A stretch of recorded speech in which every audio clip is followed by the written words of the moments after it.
آج ہم ایک ایسے موضوع پر بات کر رہی ہیں جو ہمارے معاشرے میں مجھے لگتا ہے بہت سے گھروں کے اندر ایک ان کہیں سی کشمکش کی وجہ بنتا ہے۔ جی بالکل۔ ہمارے پاس جو مواد ہے وہ شادی کے رشتے میں ایک خاص قسم کے دباؤ کی طرف اشارہ کرتا ہے، خاص طور پر مردوں پر۔ اور ہماری کوشش یہ ہے کہ اس دباؤ کو سمجھیں اور دیکھیں کہ یہ جو حاکمیت اور شراکت داری ہے اس میں اصل فرق کیا ہے۔ اور اس ساری گفتگو کا جو مرکز ہے وہ ایک بہت سادہ لیکن بہت گہرا سوال ہے جو یہ مواد اٹھاتا ہے۔ کیا سوال ہے وہ؟ کہ شادی کے رشتے کا مقصد کیا ہے؟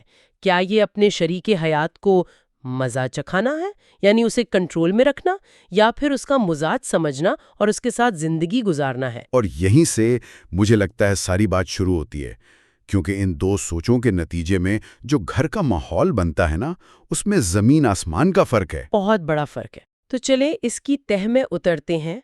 سب سے پہلی چیز جو ہمارے سامنے آتی ہے وہ ایک لفظ ہے، زن مرید۔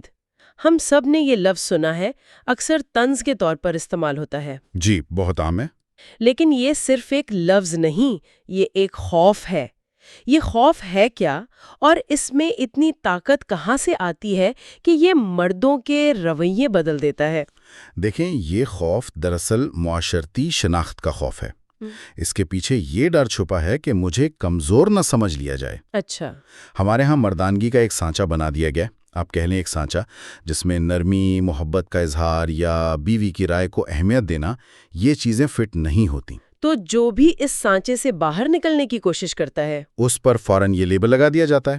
یعنی یہ ایک طرح کا سماجی ہتھیار ہے جو اس بات کو یقینی بناتا ہے کہ مرد ایک خاص طریقے سے ہی برتاؤ کریں۔ بالکل۔ تو اس خوف کا نتیجہ کیا ہوتا ہے پھر؟ کیا مرد واقعی بدل جاتا ہے؟ نتیجہ یہ ہوتا ہے کہ وہ ایک کردار ادا کرنا شروع کر دیتا ہے۔ کردار؟ جی، مواد سے مصنوعی حاکمیت کا نام دیتا ہے۔ یہ ایک نقاب ہے، ایک دکھاوا ہے۔ وہ گھر میں ایک ایسا سخت گیر اور حاکمانہ رویہ اپنانے کی کوشش کرتا ہے جو شاید اس کی اپنی فطرت کے بالکل خلاف ہو۔ تو یہ ایک پرفارمنس ہے؟ بالکل ایک پرفارمنس ہے۔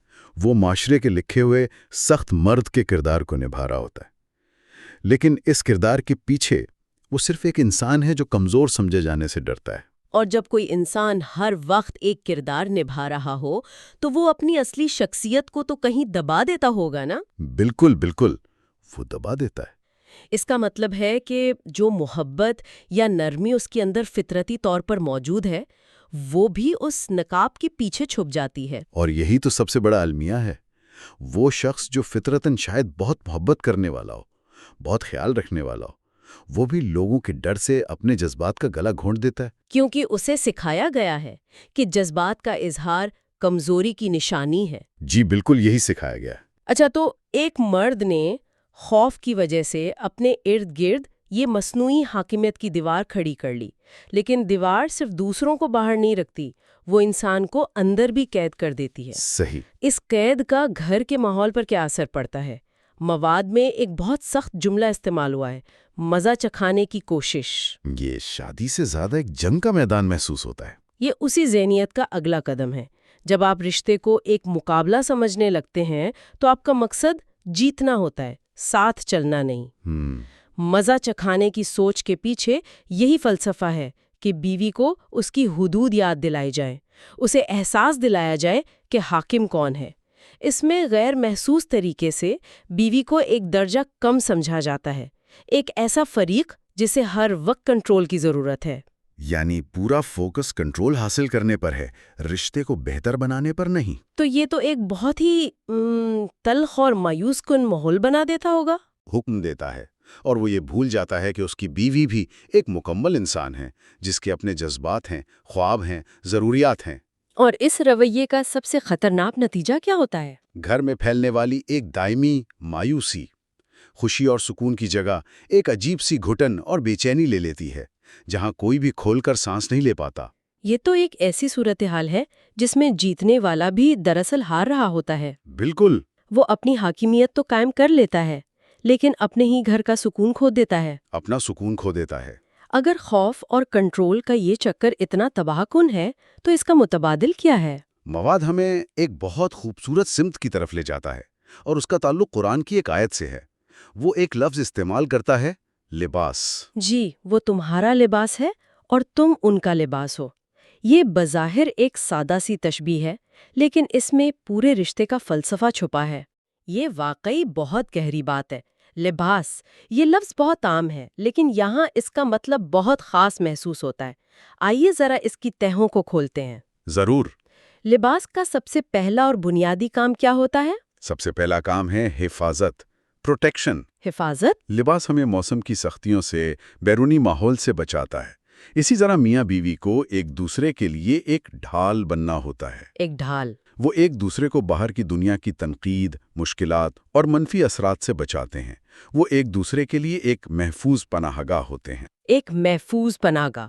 یعنی اگر کوئی دوست یا رشتہ دار آپ کے شریک حیات پر تنقید کرے تو آپ کا کام اس کی ڈھال بننا ہے. یہ نہیں کہ آپ بھی ان کے ساتھ مل کر تنقید شروع کر دیں. بالکل.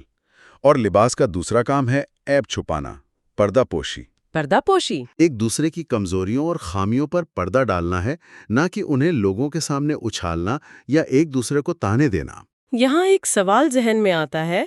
عیب چھپانے اور غلط رویے کو نظر انداز کرنے میں ایک بہت باریک سی لکیر ہے. بہت اہم نکتہ ہے. کیا اس کا مطلب یہ ہے کہ اگر کوئی سنگین مسئلہ ہو تو اس پر بات ہی نہ کی جائے؟ نہیں، معاہدہ کا مقصد یہ نہیں ہے کہ مسائل کو نظر انداز کیا جائے. مقصد یہ ہے کہ مسائل کو عزت اور وقار کے ساتھ چار دیواری کے اندر حل کیا جائے. اچھا. آپ اپنے ساتھی کی عزت نفس کو مجروح نہیں کرتے. آپ اسے لوگوں کے سامنے شرمندہ کر کے ٹھیک کرنے کی کوشش نہیں کرتے. آپ اس کی خامی کو اپنا مسئلہ سمجھ کر محبت کے ساتھ پرائیویسی میں اس پر بات کرتے ہیں. ٹھیک ہے، یہ فرق بہت اہم ہے. تو حفاظت ہو گئی، پردہ پوشی ہو گئی. لباس کا تیسرا کام کیا ہے؟ تیسرا کام ہے زینت، یعنی خوبصورتی اور سکون. زینت. ایک اچھا لباس ہماری شخصیت کو نکھارتا ہے، ہمیں اچھا محسوس کرواتا ہے. اسی طرح میاں بیوی کو ایک دوسرے کی زندگی میں خوبصورتی، خوشی اور اطمینان کا باعث بننا چاہیے. ان کا ساتھ ایک دوسرے کے لیے زینت ہونا چاہیے، زحمت نہیں. واہ! حفاظت، پردہ پوشی اور زینت، ڈھال، پردہ اور زیور، سب ایک ہی رشتے میں. جی. جب اس زاویے سے دیکھتے ہیں تو وہ مزہ چکھانے والی سوچ کتنی عجیب اور خود کو نقصان پہنچانے والی لگتی ہے. بالکل. یہ تو ایسا ہی ہے جیسے کوئی شخص غصے میں آ کر سرعام اپنے ہی کپڑے پھاڑنا شروع کر دے. وہ صرف دوسرے کو نہیں بلکہ خود کو بھی بے پردہ اور غیر محفوظ کر رہا ہوتا ہے. آپ نے بالکل صحیح نتیجہ نکالا. یہ خودکش حملہ ہے جس کا احساس فوری طور پر نہیں ہوتا. آپ اپنی ہی زینت، اپنی ہی حفاظت اور اپنے ہی سکون کو تباہ کر رہے ہوتے ہیں. تو اس خوبصورت تصور کو عملی زندگی میں کیسے لایا جائے؟ حاکمیت اور کنٹرول کی سوچ سے نکل کر لباس بننے کا یہ سفر کیسے شروع ہوتا ہے؟ مواد کے مطابق اس کی راہ میں سب سے بڑی رکاوٹ انا یعنی ایگو ہے. یہی وہ نقطۂ آغاز ہے جہاں سے تبدیلی آتی ہے. جب تک انا سامنے رہتی ہے، انسان کنٹرول کرنے کی کوشش میں لگا رہتا ہے. لیکن جس لمحے آپ اپنی انا کو ایک طرف رکھتے ہیں تو کنٹرول کرنے کی خواہش مزاج سمجھنے کی کوشش میں بدل جاتی ہے. اچھا. پھر آپ کا ساتھی ایک مسئلہ نہیں رہتا جسے حل کرنا ہے، بلکہ ایک ایسی شخصیت بن جاتا ہے جسے سمجھنا ہے. اس مزاج کو سمجھنے کے حوالے سے ایک بہت مشہور مثال بھی دی جاتی ہے. عورت ٹیڑھی پسلی سے پیدا ہوئی ہے. جی. اس مثال کو اکثر منفی معنوں میں استعمال کیا جاتا ہے، تقریباً ایک توہین کے طور پر. مواد اس کی کیا تشریح کرتا ہے؟ مواد کے مطابق یہ مثال توہین نہیں بلکہ عورت کی فطرت اور مزاج کو سمجھنے کی ایک گہری دعوت ہے. دعوت؟ جی. اس کا مطلب یہ ہے کہ اس کی ساخت میں، اس کی فطرت میں ایک خاص قسم کا ٹیڑھا پن یا نزاکت ہے. اگر آپ زبردستی اسے سیدھا کرنے کی کوشش کریں گے تو وہ ٹوٹ جائے گی. یعنی رشتہ ٹوٹ جائے گا؟ جی، رشتہ ٹوٹ جائے گا. یعنی مسئلہ پسلی کے ٹیڑھے ہونے میں نہیں بلکہ اسے زبردستی سیدھا کرنے کی کوشش میں ہے. بالکل. لیکن اگر آپ اس کی فطرت کو قبول کر لیں، اس کے مزاج کو سمجھیں اور اس کے ساتھ محبت اور نرمی سے پیش آئیں تو وہی ٹیڑھی پسلی آپ کے دل کے گرد ایک حفاظتی حصار بن جائے گی. وہ آپ کی زندگی کو خوبصورت بنا دے گی. یہ صرف رویے کی تبدیلی کا معاملہ ہے، زبردستی کی بجائے سمجھداری اور حاکمیت کی بجائے محبت. یہ ساری گفتگو تو مردانگی کے اس روایتی تصور کو بھی چیلنج کر رہی ہے جس میں سختی اور غصے کو طاقت سمجھا جاتا ہے. جی، بالکل کر رہی ہے. اگر وہ اصل مردانگی نہیں ہے تو پھر اس مواد کی روشنی میں اصل طاقت یا اصل مردانگی کیا ہے؟ مواد مردانگی کی ایک بہت ہی خوبصورت اور انقلابی تعریف پیش کرتا ہے۔